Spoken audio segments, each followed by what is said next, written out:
Brain snacks. Imagine people are coming for you. Lying, scheming, sharpening their pitchforks. What do? Hire guards. Nah, too pricey. Instead, scoop some mud, whisper some holy words, and boom! Instant clay bodyguard. No wires, no gears, just mud, mysticism, and a sprinkle of alphabet soup. Welcome to the sacred, spooky, and slightly squishy world of the golem. Part legend, part lesson, and later, part fantasy monster manual. So, what is a golem? The word golem pops up once in the Hebrew Bible. Psalms 139, basically meaning unfinished blob. Charming, eh? Jewish mystics turned that blob into a recipe, a clay figure, given motion by divine names and holy letters.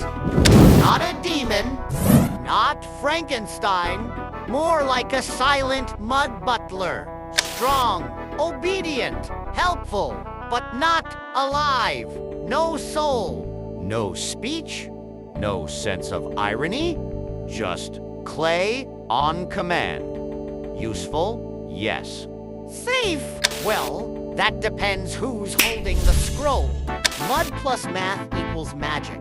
In Jewish mysticism, especially the Sefer Yetzirah, the book of creation, the 22 Hebrew letters weren't just sounds. They were the building blocks of the universe.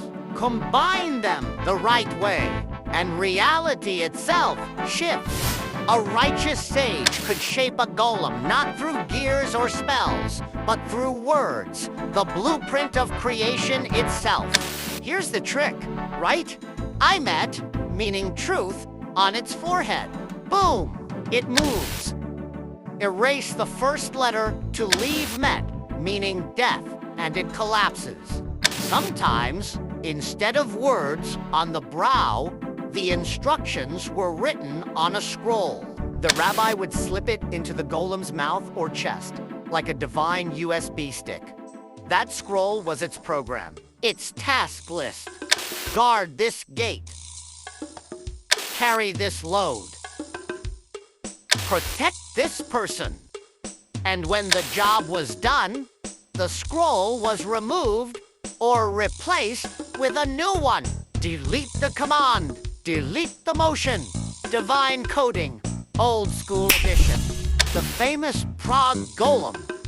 The superstar of golem lore, Rabbi Judah Loew, Ben Bezalel, the Maharal of Prague.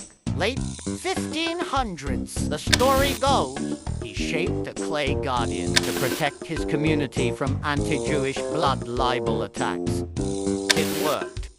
Until the protectors started getting too literal. When told to fetch water, it never stopped. When ordered to defend, it defended a little too hard. So the rabbi pulled the divine plug, erased the sacred letters, removed the scroll, and the golem slumped into stillness. Some say its clay body still rests in the attic of Prague's old new synagogue. Others say it melted back into the river mud long ago. Tour guides say, buy a postcard. Golems were complicated. Creating life, or something like it, was serious business. Only the most righteous and learned mystics were said to succeed. The biggest taboo, giving it speech.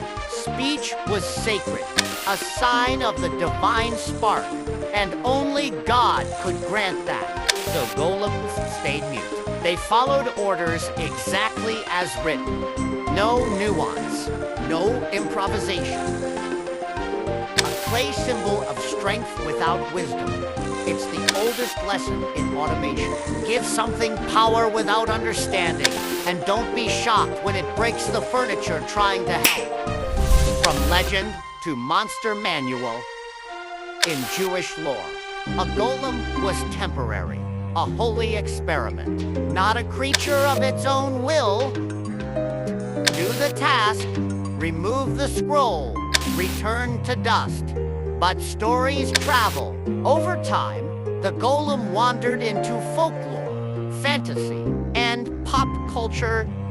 Now, you'll find it stomping through Dungeons and Dragons, comics, video games, and horror films. Sometimes it's a loyal guardian. Sometimes it's the mindless monster. The sacred metaphor became a myth, then a monster manual entry. Yet one thread still binds them all, what we build to protect us. Might not always obey the delete key. So, next time you spot a hulking clay brute in a dungeon or a dusty scroll, remember, it started as a prayer, not a jump scare. The golem was never evil, just obedient to a fault. A protector built from faith, letters, and mud with the occasional software bug. Now, brain snaps. Drop your thoughts in the comments before I erase your first letter. Click the shiny subscribe room. Share this with your adventuring party, and maybe, just maybe, I'll summon more tales from the infinite library. Stay squishy, stay wise, and don't forget the scroll.